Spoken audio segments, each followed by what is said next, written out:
Keel from ninth class. A very good morning to my Madam Principal, respected sirs, teachers, parents, and all my schoolmates who have assembled here to celebrate the Children's Day. This day is very important in the life of child who reminds the elder about their duties towards the children.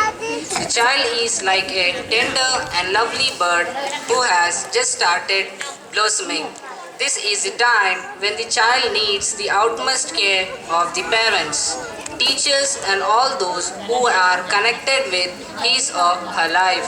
I'm very happy to get an opportunity to speak a few words on this important occasion. Of course, the child are important all over the world.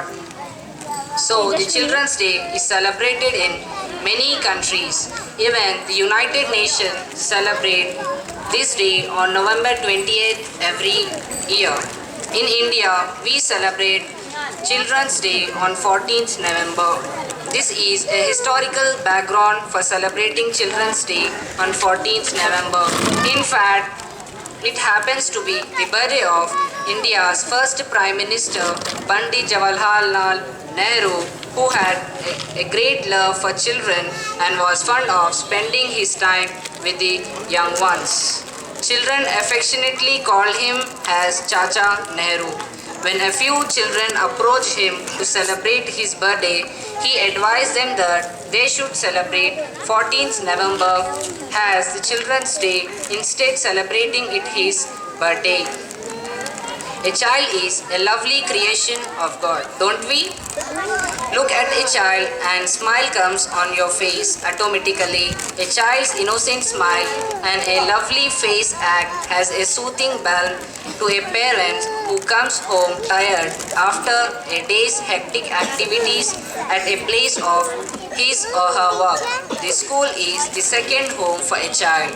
At school, in addition to imparting knowledge to the children, the teacher also play a role of their parents. Different children have different talents. The teacher should not leave any opportunity to let this treasure of talent out of their students.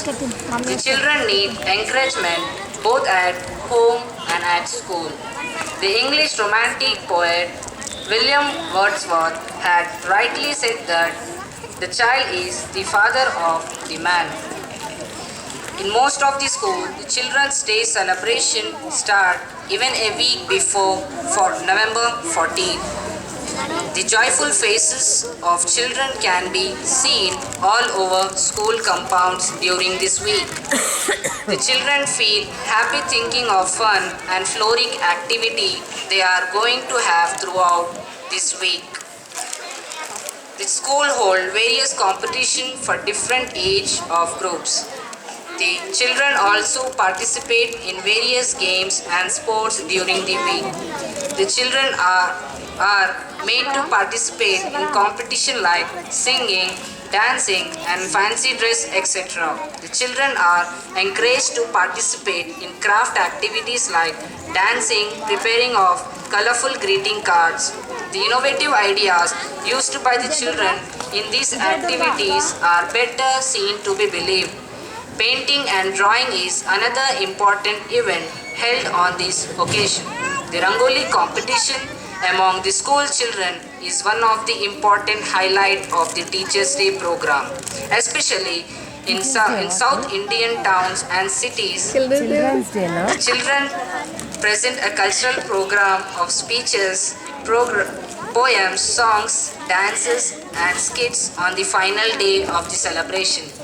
The management of the school gave incentives in the form of prizes to participants who secure first, second, and third position in the different events. All said and done, it must be pointed out that every child is not lucky in India to enjoy these festivities. Many parents in India do not send their children to school due to financial hardship. Indian parents, especially in northern parts of India, do not want to have a girl child. Infanticide of a girl child has become a curse in certain section of our society. The girl are the girls are regarded as second-grade citizens in some of the Indian families. These parents forget that the girl of the girls of today can progress far ahead than their male counterpart. Of course, the children, whether male or female, are the building block of a strong nation.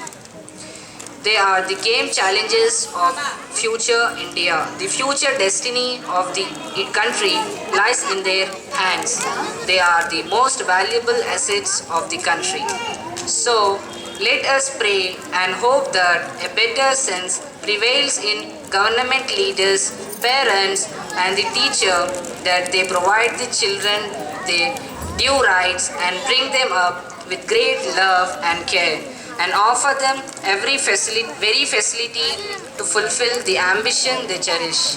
Let us pray that we hear no news of child abuse in future. Let us all see these birds blow to their full capacity, and may God bless us with peace, happiness, and long life, and I hope we'll get good education in our future. Thank you.